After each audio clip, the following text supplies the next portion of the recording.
move and adapt with the market. Ultimately, we're underbuilt. I still believe that. And I cannot stop now just because spring hurt my feelings.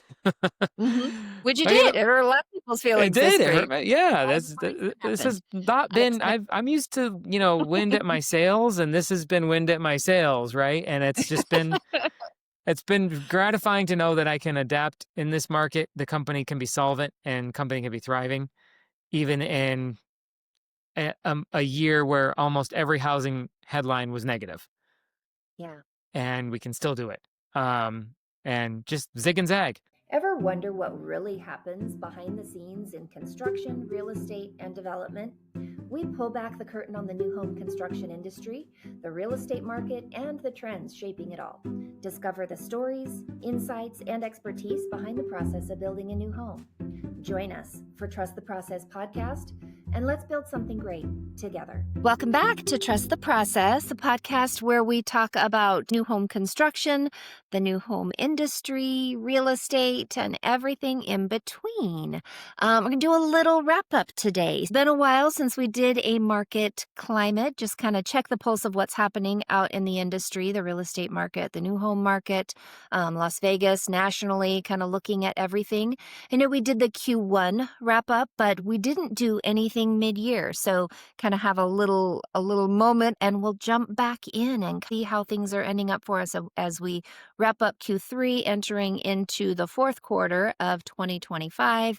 What's it look like? Where have we been? Kind of fun to look back to our Q1 and see some of those things that we were anticipating for the year. And have we hit them? Did we hit them? Are we on track for those? Obviously, we have a whole nother quarter, and who knows what could happen because things do change quickly. But I think we have a pretty good pulse on what's happening in the market and where the trends are headed. So you want to jump in on that, Michael? I know we've got some Yeah. good stats, and there's a lot of information available to us, which is nice because you can really, have the facts to lean into, and then you and I can look at how and why and how it's affecting our clients and our industry or our business specifically. So I'll let you go.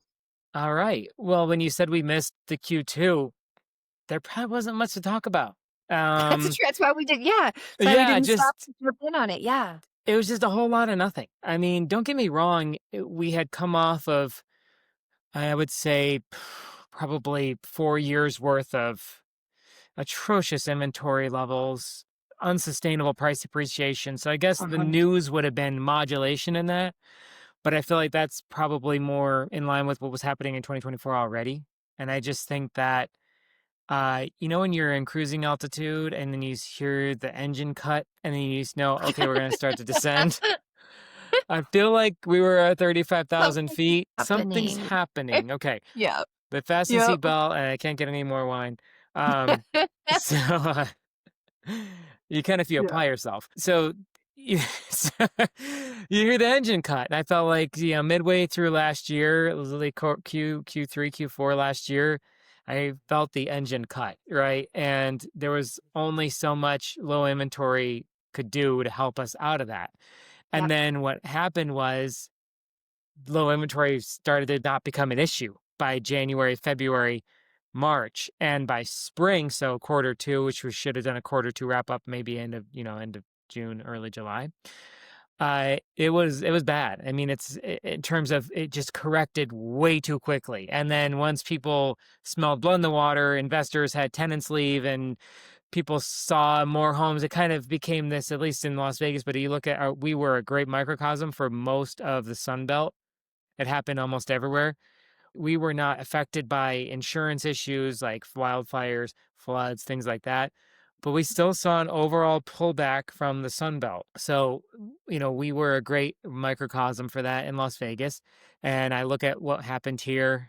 Obviously, we're fine, and we still had a pretty healthy first 3 quarters, but it's not been for want of hard work. It's we've definitely had to work for those numbers. I feel Mhm. like buyers are apprehensive, and then inventory breeds inventory. So as people started to feel like, oh, can we really sustain these sales prices? Maybe we should sell now. My tenant's leaving, whatever.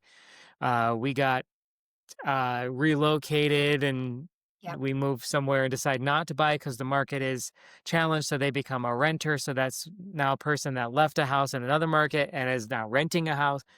Couple No. that gets divorced, they both just decide to rent because the market's kind of unstable.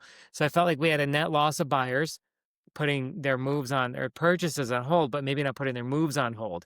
So you'd had all this inventory. Then as inventory picks up, the lock-in effect has started to wear thin. So that lock-in effect, are people with sub 4.5 mortgage rates, where they're just Yep. kind of locked into their houses.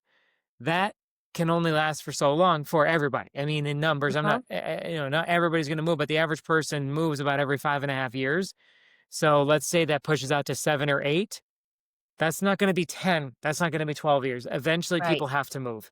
And even if it's locally, and then they get tempted by these beautiful homes that are now hitting the market. Builders Mhm. finally caught up with demand. So there's a lot of sexy looking new home inventory that may have rate buy downs. And it's okay, well, I don't even have to give up my rate. I'm going from Uh-huh. a 3 to a 4.5, but at least I'm going to 6.5 or 7. So, okay, we'll buy that new luxury home. Unfortunately, it's not been one of ours, but we'll buy that new luxury home with a rate buy down. But now they have their home to sell. And we have a situation on one of our inventory homes in Lake Las Vegas where they have a home in Seattle to sell that has been on the market for 120 something days with 4 showings. And that's a good market. Seattle's a pretty, generally speaking, a pretty robust real estate market. They're kind of an exurb, but still, it's a new construction home from 4 or 5 years ago. I mean, it was growing enough at that point 5 years ago for Lennar to do a 1,000 home subdivision. Wow. So, it just shows you how much their market's cooled, which is now having knock-on effects into our market because I would have sold one of my homes, had their home under Mhm. contract, and we would have probably done some sort of rate buy down or whatever to get the deal done. But it just shows you that inventory breeds inventory, right? If they have a home to buy in Las Vegas, now there's a home to sell in Seattle. Okay, now that home that would have been locked up, it just shows you that the market is not as static as you think, and it can change pretty quickly. That being said, it can change in the opposite too. When it feels static, that we're kind of frozen and buyers and sellers are at a stalemate, we're Yep. already seeing that kind of start to thaw. Sellers market pushes people out who don't absolutely have to buy. Buyers market pushes sellers out who don't absolutely have to sell. And True. therefore, real estate markets equilibrate. They just Uh, naturally do, like all markets, because homes do not expire the way produce expires. Homes do not need to be thrown out like yesterday's steak at a restaurant to say, well, we can't serve yep. this now. They're non fungible. They can't be recreated. They can't be moved generally. So that's the staticness. Yeah. And then all it takes in growing Sunbelt markets is for builders to say, let's just pull back on our housing starts and see what happens in 90 days. The tonnage builders can create inventory so quickly because they have a pipeline of lots that they're working on. The subdivisions we're working on today are 26 and 27, maybe even 28 deliveries. It shows you that, if you had 20 years of pipeline and the capital behind you to keep pushing new lots into that pipeline, you get to a point where, let's just pretend we're a year down the road and our Westridge subdivision is fully approved, ready to go. The carrying costs for me are so minuscule compared to just building out the neighborhood and it not being successful. I could just stall 3 months and then Mhm. evaluate the market and say, okay, or instead of doing all 5, I'll do 2 of them. And then I'll do the other 2. I'll kind of stagger it out a little more. So if someone's trying to call the bluff, the builders will call your bluff, right? They'll just say, "Oh, if you don't want to buy our houses, we're not going to give them away." Yeah, we have all these starts, like some of our Right. stuff in Lake Las Vegas. Yeah, I have the starts, and those that are nearly done, I'm going to have to wheel and deal if I want to move that inventory. I'm not going to have to wheel and deal on all of them because maybe out of the 4, I only have to sell 2 of them. I can be a little bit more discerning with the other 2, buy myself some time and some runway. That being said, we purchased 2 Mhm. more lots out there, so then I'll slow roll the development process. I won't slow roll the HOA approval, the building department, all the engineering, architectural. I want that done, but those approvals are good for months. HOA approval is Uh-huh. good for years. I think 2 years. City building, I just have to call in 1 inspection in 6 months, and my permit's still valid. So I can really slow roll houses. And I'm a tiny little builder, right? We're small. Imagine if you're DR Horton, who's putting in, I would imagine, probably 2,000 units into the ground a year. Lennar, another 1,800 to 2,000. So imagine they pull back just 10% or 20%.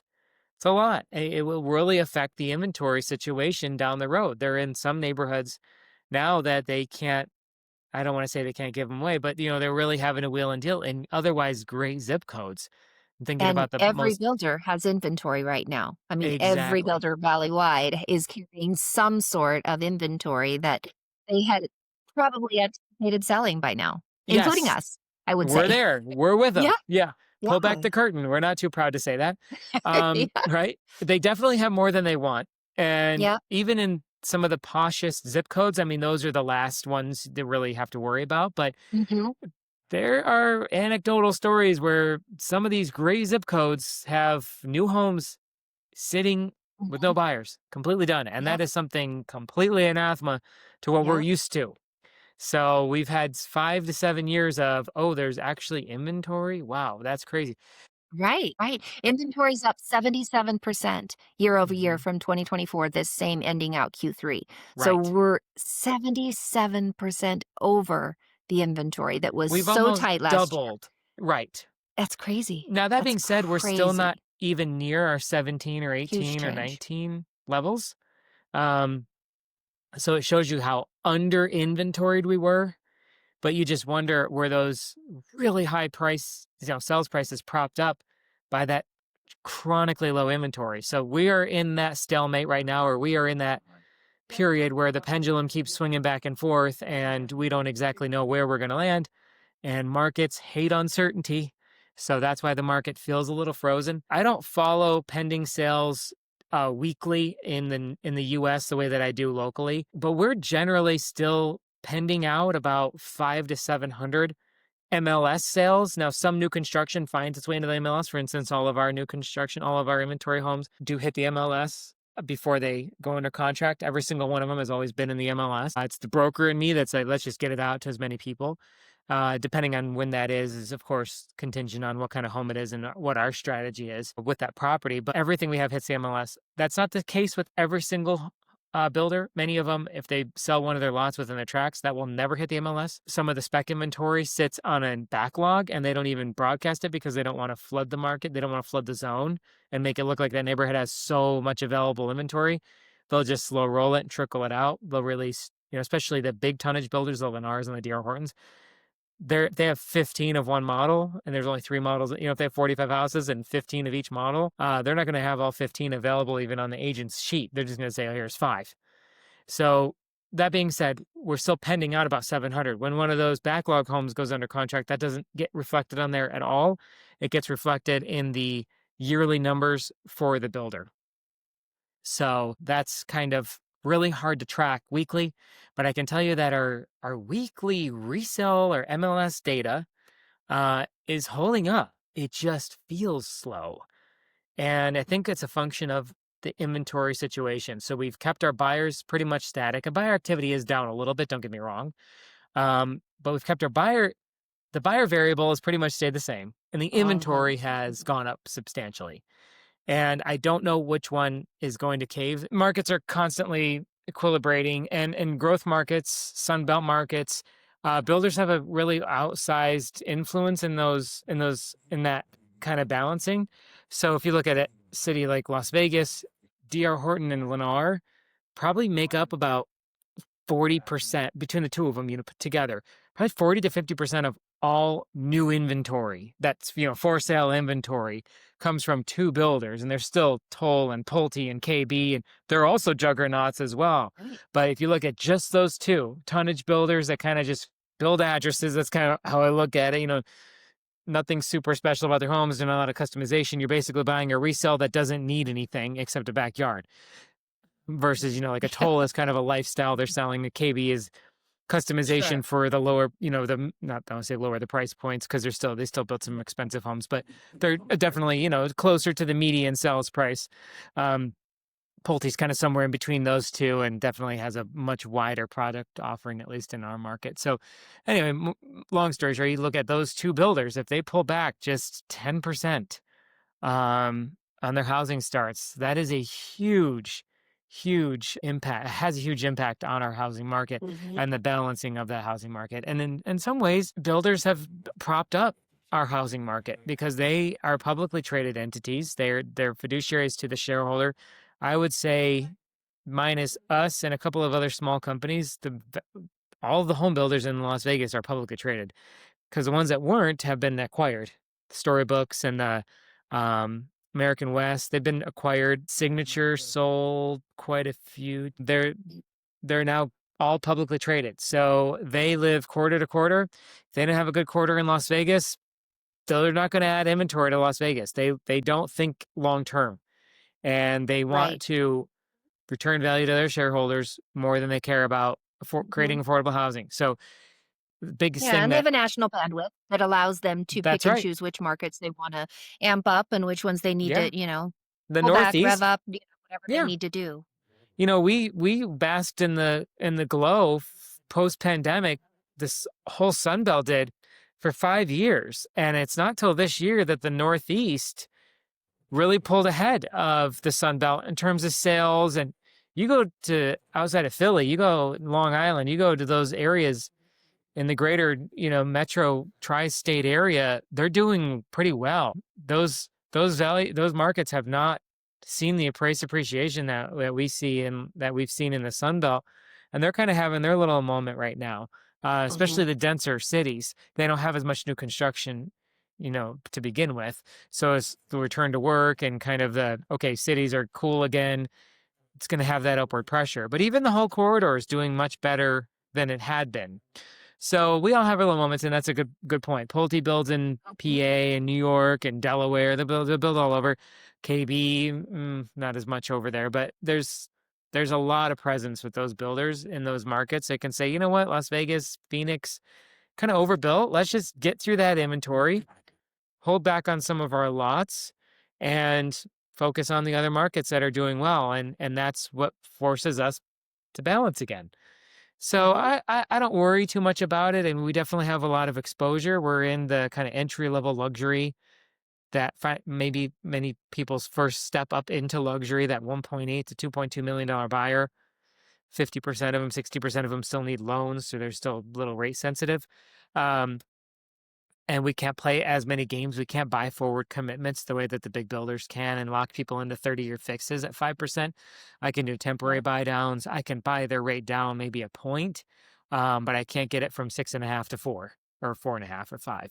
I can get it from 6.5 to 6. And that's going to cost me a ton of money on these sales prices. So there's not as many strings that I can pull, but I also don't have as much inventory to move. And our inventory is more unique, and we don't have to make apologies as much as maybe Lennar does. They've got 15 homes that all back the busy street. The other 65 homes in the tract are going to be fine, but those 15, they got a lot to apologize for, and they got to get that inventory moving. So we don't really have anything like that, thankfully, and kind of can curate our lots and curate our inventory a little bit more carefully. So that,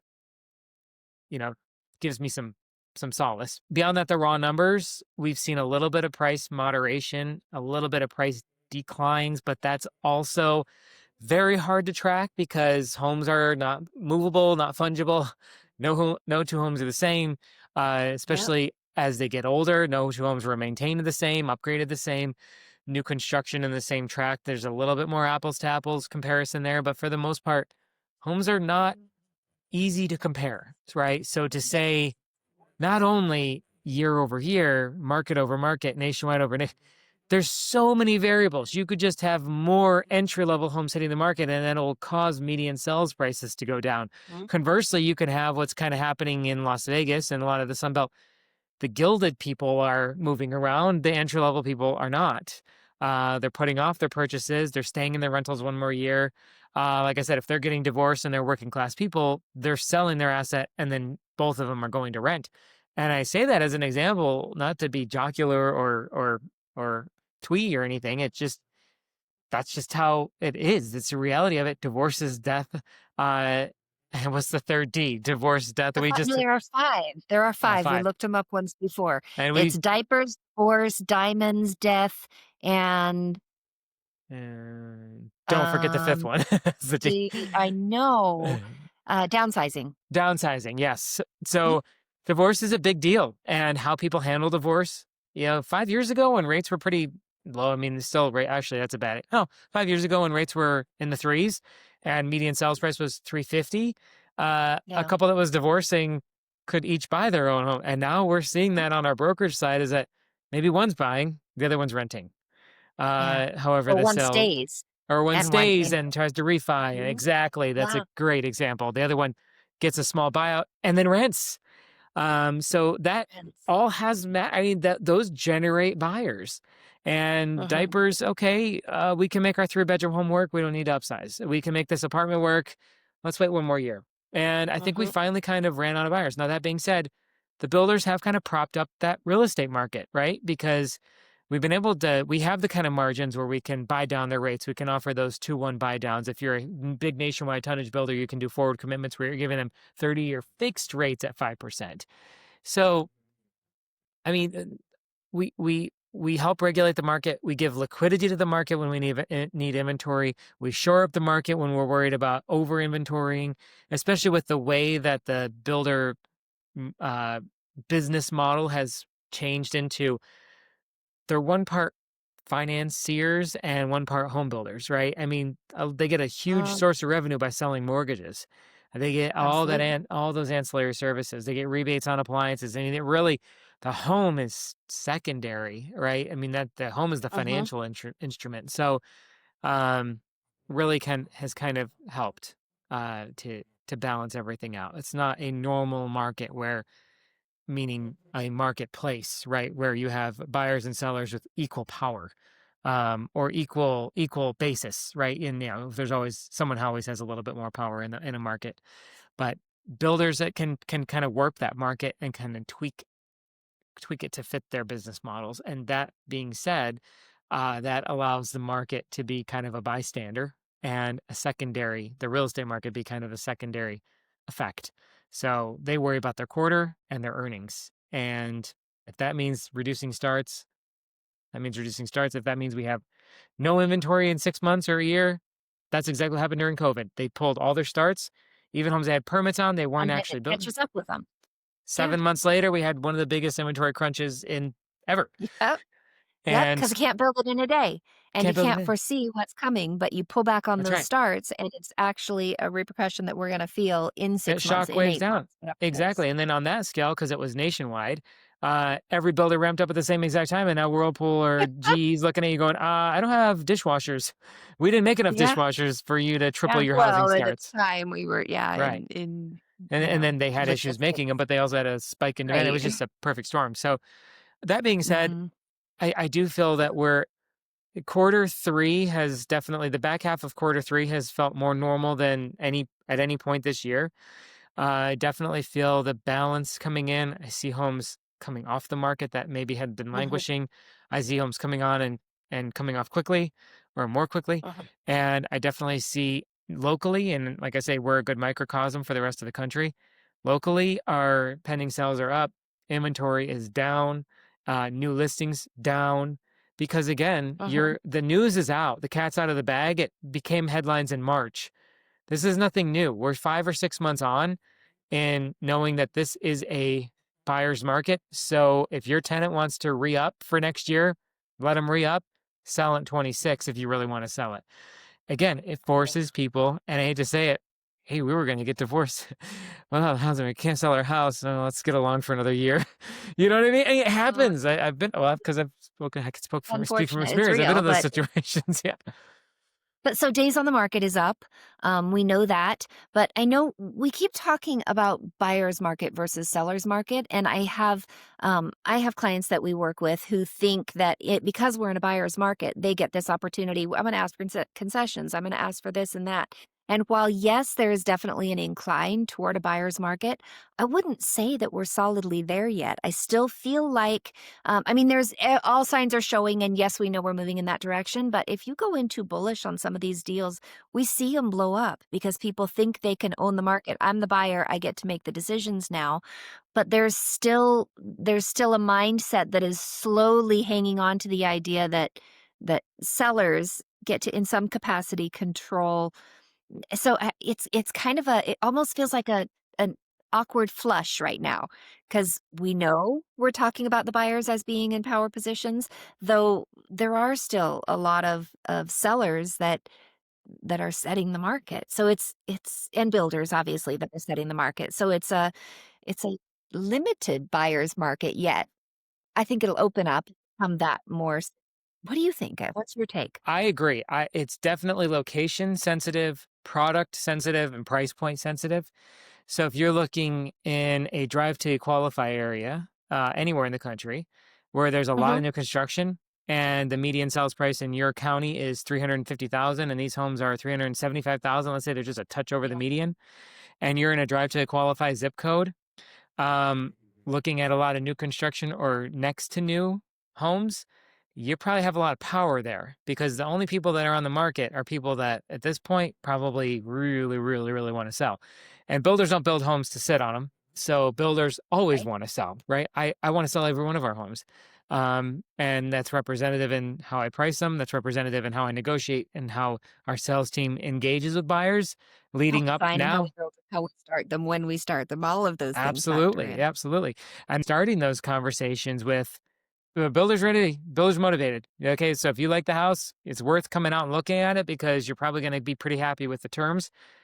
Because I'm a seller, I have to sell these homes. I have no interest in setting the comps anymore. That was a 2021, 2022, 23 even, um, version of the company that doesn't exist, but we're doing more than ever. We're building more rooftops than ever. So I really don't care. I don't care what market we're in, as long as I know what I'm in and then I know how to make decisions and kind of Yeah, strategize and and advise, yeah, as a builder to be able to make the decisions about starts and sells and prices and all of those things, obviously that's informing, but also to be able to advise. I mean, a lot of people look to you as an expert and look right. to our experience in the industry as, an advice Yeah. platform. And so being able to have our thumb on the pulse in a way that lets us offer productive and qualified advice, right? Yeah, as good as we can, right? I mean, we've been in Yeah, situations where you're giving advice and then they pull the trigger a month later and your advice is completely I outdated. know. I'm thinking in terms of like Right. a seller. And that's So the thing. Yeah. it does change quickly. And something you told them in, well, we had a Changes quickly, situation. yes. Something we told them in And it February. did this spring change quickly. We watched the sands shift right under our feet as we stood Oh, there. it "Wait a was, minute, what is happening?" And so what is advice that we had happening? given to our clients at that point, we had to really wait a minute, You had to this isn't backtrack what a we little thought bit. was Yeah, how many exactly. conversations have we had to have like that where we had to re-explain where we're at and why we are here and how we need to now, Yeah, reprice their home or whatever it right. is. Or reset their expectations at minimum. So, Reset. Yeah. yeah. So I think that so to answer your question, are we in a buyer's market? It certainly feels like one, but ultimately this is going to go against every economist because they would say buyers set the market. I think in real estate, sellers set the market because for all the reasons I mentioned before, they're static. The inventory is relatively fixed. If you look at how many households there are, hundreds of thousands of households in Las Vegas, and we build about 12,000 houses a year. That is a Yeah. geez, tiny fraction of the amount of housing stock. Now, the amount of housing that changes hands currently nationwide, about 30% of available homes are new construction. So we are really That's what I was gonna say. Yeah. overrepresented. Yeah, we're overrepresented in new Yeah. So when you construction. say sellers, I think to be specific, builders. Builders are the Correct. selling standard that sets the market, right? Right. Right. Yeah. Right. Exactly. And I think that especially as in markets that are even more fixed, like the northeastern seaboard, certain zip codes, there are certain areas of Las Vegas that have not seen growth for 10 years in terms of new rooftops. There are certain areas that Mhm. people have to live in for family, for work, for whatever. We're already seeing that in our cities. Denver has been seeing that for about 15 years. Certain areas that there's no more growth there. You got to drive to qualify and hope you can negotiate a great deal there. Most of the East Coast, those are more fragmented markets, so it's really hard to say where one ends and the other begins. But Yeah. um, the sellers, meaning the individual sellers, set the price. And I would tell when I was really heavy in my brokerage business, tell a buyer, look, you can either get the house you want or the deal you want. There's just very unlikely that those two things are going to line up perfectly. So if you're ready to That's good make advice. Yeah. yeah, if you're ready to make concessions on that noisy street, on the fact that the school bus stops there or the crosswalk, you can't leave your house from 2:45 to 3 because there's so much school traffic.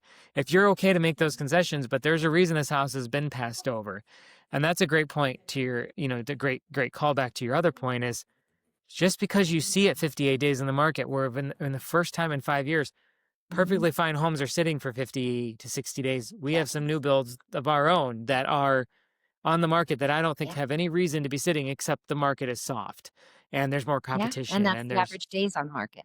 Yeah. exactly. So I have this particular home that I am worried about, but I have to remember we're barely at the average days on market. And if you look at the price point the house is at in the high 1 millions, we're certainly not anywhere near the average days on market. So to be making major price decisions, is why I'm done with my price adjustments on that house forever. I'll sit on the house. Yep. I will sell every other piece of inventory before I sell that house. I cannot go any lower, and I will not go any lower. Doesn't mean that if someone came in and wrote something, yeah, of course, if the deal makes sense, but advertising, marketed price, that's where it's at. Mm-hmm. 1679 is where that house is Yeah. staying forever. Yeah, which kind of Uh, goes back to my point. So it's that, yes, homes are sitting for longer. So somebody who comes in as a buyer, now they walk in and go, oh, this house has been sitting for so long. I'm going to come in and ask for mhm, this and ask for that and chunk the price and take this off. And it must be, no, no, you don't no, have that kind of leverage yet. right, We're in a slower market, days of market. right. So that doesn't necessarily give a buyer the leverage to walk in and think they own the No, deal or that they can, no. sweep the rug out from underneath our Yep, sellers. It's exactly. that builders have the inventory and so they're willing to negotiate a little bit more, though it's still not quite, it doesn't allow for you to run in with a bullish Mm-mm. attitude and expect No, that you're going to get, served up no. with the best deals out there. A- So it's kind of a strange thing. It's just slower. It's slower. It's And just, and yeah. it's market sensitive, right? Entry level luxury. I mean, our luxury market we know is even longer than that 60-day. hmm And there's more inventory in it because people like myself, our company, uh, operates in that space. And there's some other Mm-hmm. competitors that we have that do not maybe the number of rooftops that we do, but definitely are adding to that. It's happening in our South Shore Okay. Country Club with that product. There's another Mhm. spec builder that has two in there, and one guy has one. He's a one-off, more of a construction company than a home builder, and I Right. think there's a distinction. We're really the only true home builder in that country club. But there Mm-hmm. are construction companies building spec homes. So, because that's their margins are there, it's easier when you're a smaller outfit to build in a luxury space versus doing subdivisions with 100 houses. Those are big ticket items on utilities and infrastructure and the land cost. Everything's just a lot, you know, big boy, big boy numbers. So Yeah. we cut twofold. We have competition. Yeah. The resale homes generally in that 1.9 to 2.9 are also very nice. Some of them are relics, depending on where you're building. Some of them were Right. really nice in 2004. Maybe not so much Mhm, and they now need because work. So you go in at 1.9 and have to do a tear down? I mean, we're in the yeah, middle of one right now. It's a lot. it's a lot. Yeah. That's the value that we bring, and that's the space I like to play in. But that is also a flooded space right now. Honestly, the middle to high ones, low twos is there's track builders that play in that space. Some of your Toll Brothers and your maybe Mhm. even your Pulte's, depending on your area. Multi Tri-Point, there's a lot of TriPoint, them. great, yeah, good one. Completely forgot about that. Yeah, TriPoint Mhm. loves playing Taylor in that Morrison, space. I mean, there are lots of them playing in those numbers. Yep, So, yeah, it's not as $1 million home now is not right. as crazy move up as it once was, unfortunately, with No, prices the way that they've been. right, Median home price is already in the 460s, so now right. our $1 million home is, beautiful, and I mean, I don't take anything away from it, but most of those tonnage builders are finding their way in that direction. Some Yes, some of those yeah. luxury builders are. Enough are right to move the market a little bit, and that's where the Yeah. margins are too. It's kind of like how they say why do car builders build all SUVs now because they're high margins, and why do builders build big houses with high sales prices with over upgraded? Because I'm already here. I'm already doing all the site work. I already have all the liability. I already have all the risk. Why not shoot Right? for the higher end of the market, right? And Yeah. we could have another episode. We outfitted our Serene spec levels, and I had to Mhm. make a lot of little in the moment decisions, stuff that needed to be decided now. There's certain things like appliances and cabinet specs I might tweak as the market changes, or if the market changes, or if demand is not where I hope it is. We may have to kind of entice buyers with higher trim levels, basically. Um, but that being said, it's an evolving market, and I Mhm. feel I feel a change this month or, end of August. I certainly have seen the traffic pick up. I think inventory, like I said, will kind of naturally equilibrate. And Mhm. by this time next year, I think we'll see better rate environment. We're already seeing it. As the time of the recording, we're at about 6.5 right now. We got as high as 8 in 2023. We've spent a lot of times in the sevens in the last, in the 2 years since we spiked.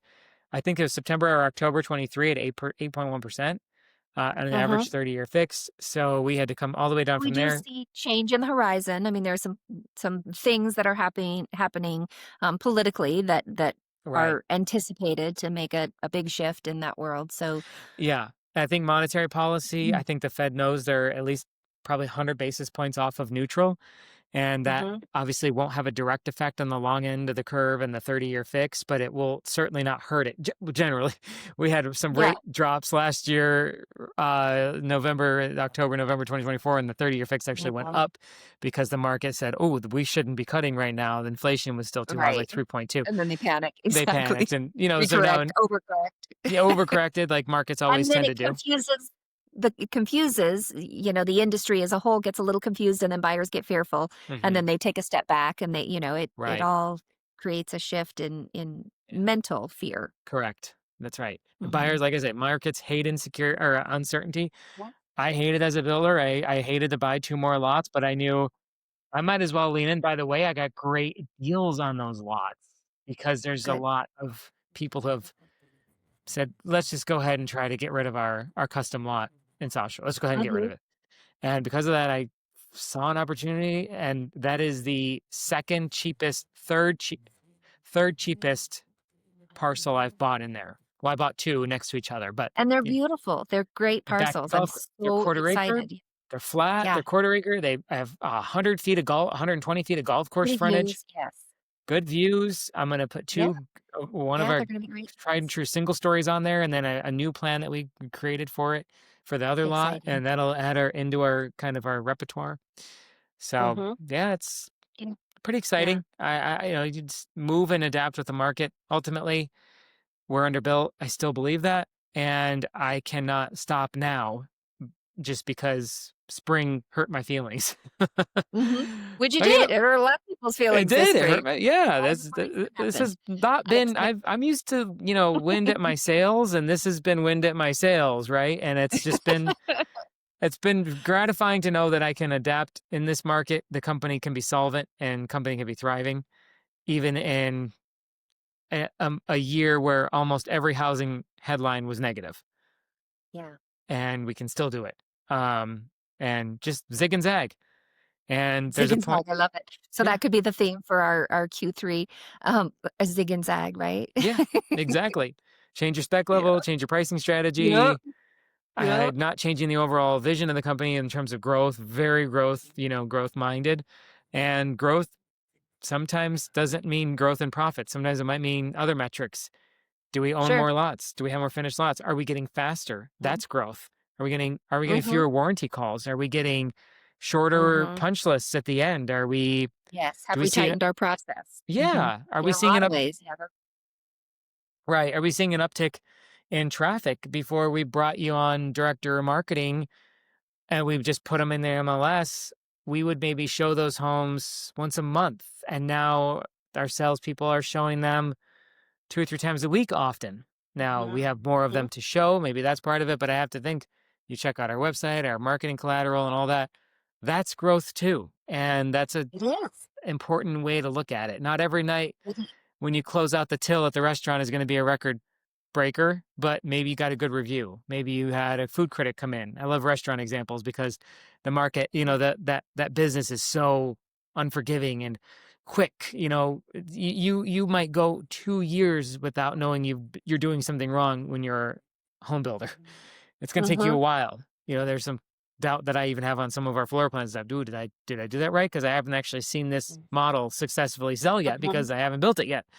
I don't know. Whereas I feel like restaurants, you kind of get that real in the moment feedback, right? Mhm. So I love to use those as an example. Yeah. I love that perspective because we have done, I mean, in the last 6 months, the amount of growth that the company has had, internal growth in our processes, in our policies, in our just tightening things up, in our collateral, in our website, all of those things would not have been possible had we been slamming through sales and pushing in other areas. So it kind of gave Yes. us that moment of pause to redirect and focus and continue to grow. I mean, it isn't that we all took a nap. I mean, we're all continuing to Yeah, we're all work. busy. Yeah.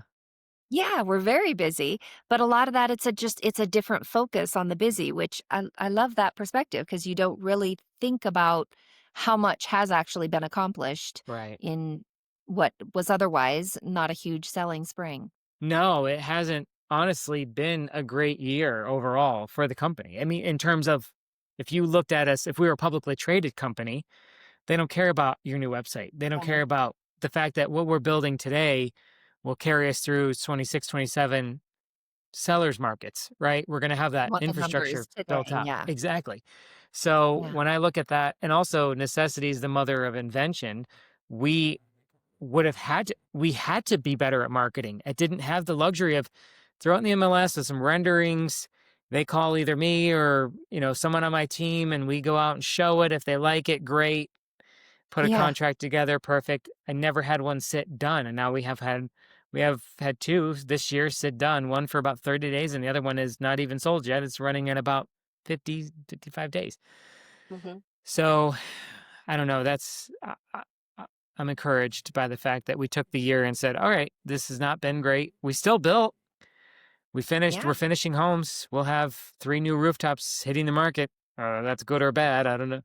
Think of how much time and effort you've been able to apply to the other projects, to the Serene backend, to the Westridge Hmm. backend. I mean, it's Hmm. given you really Some projects that time. you are, we're loading up Yeah, for next year, but right. would you have had the bandwidth to be everywhere? Probably not. I mean, I don't know, No, you manage a pro- lot, but yeah, sometimes I'm like, are you like cloned? How do you get this all done? But got it. God, I hope there's only one of me. I can't imagine.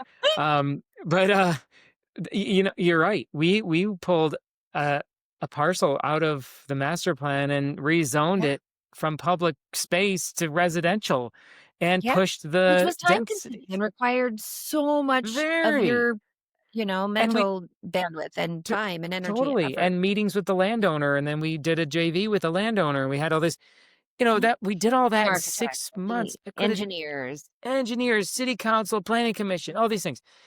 We could have easily had that drag on for 9 months to a year. They did it in 6. And I have Yeah. to believe it's because I was able to focus on it and I wasn't pulled in 100 different directions. And those dividends you won't get for a year. We won't feel that for end of 26 on some of them, early 27 on others. I mean, it's something that's not instant gratification. That's why I said you can be doing the wrong thing for 2 years as a home builder before you even realize, uh-oh, that wasn't a good direction to take the product line in. That wasn't a good, policy to have with buyers, whatever it is, you don't necessarily know. You don't get that kind of instant feedback. Mhm. Mhm. So in summary, Q3 has been Okay, so in summary, Q2 I would say was the worst because it was new, the feelings were new. Ooh, this yeah, is not just a weird winter. I'm Yeah, very the- just confused and unsure and is the sky falling? yeah, exactly. And we got through that fear in Q2 and I feel like Q3 has kind of thawed a little bit. We still have enough inventory. I feel like the average seller is going to have 90 to 180 days before they'll give up, whether they're overpriced, whether they're hard to negotiate with, whether their house is inferior in some way. I Mhm. think that we've kind of weeded through some of those people that maybe were April 15th listing. Now we're 4.5 months on and you've had no activity, no traffic, no offers, no anything. And eventually that seller says, you know what, maybe we really don't need to sell. Maybe we'll put our move on hold. Maybe we'll put a tenant in there again or whatever. So I think that I've Q3, the theme for Q3 is uh equilibrium. Q4, Good. I think we'll see the 10-year treasury has been doing really well, meaning going down.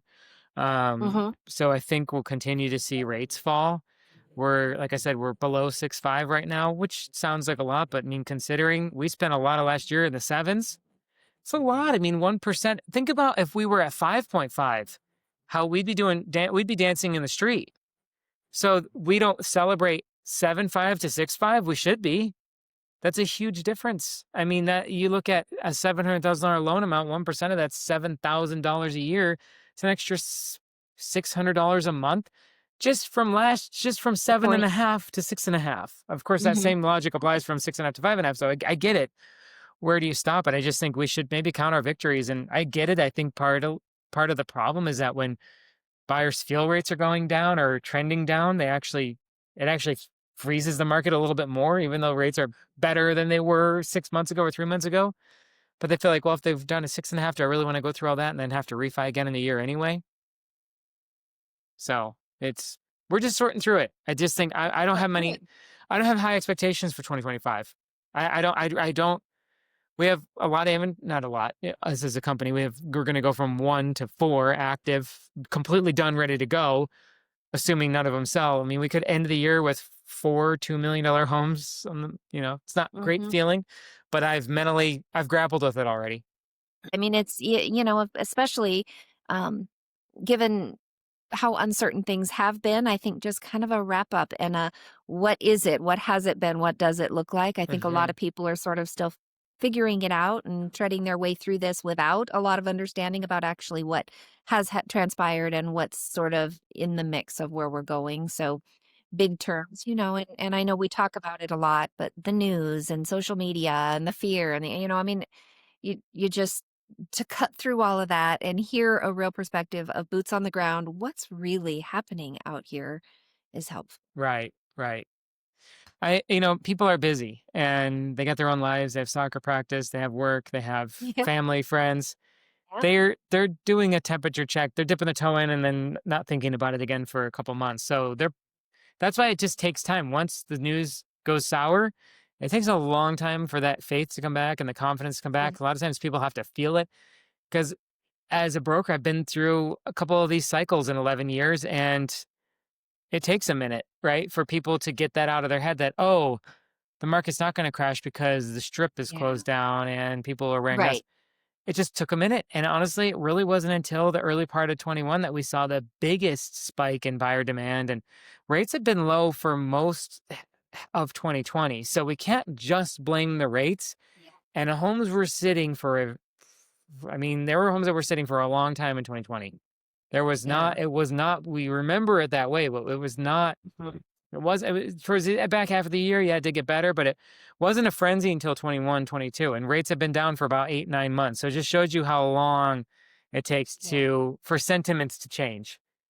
For sure, for Yeah, sure. Or they're fearful of something else. There's right. something in the political climate, or eggs prices have gone up, or I mean, there are other things, other factors that have happened in our world, in our universe in recent year that people are like, oh, you can't afford a house now because the Yep. grocery store is so expensive, and they're just kind of sitting on the sidelines making these, you know, Yeah. what do they call that? Like a Preconceived armchair notion or, quarterback, right? yeah, Right? Like yeah, you're able armchair to quarterback. call Exactly. the plays that you're not really in the game on, but they're Right. not willing to step into the game to even inform themselves entirely about That's what right. is exactly happening in this industry and how it's And changing, or what leverage they do have as a buyer, a build, seller, yeah, whatever. and they don't think about the fundamentals of real estate as an asset class. That's just the bottom line is these are not Yeah. cars. These aren't even precious metals. These are homes. I mean, they're 3D structures. Yeah. They have emotion, they have feeling, they create the city. I mean, there's no city without houses.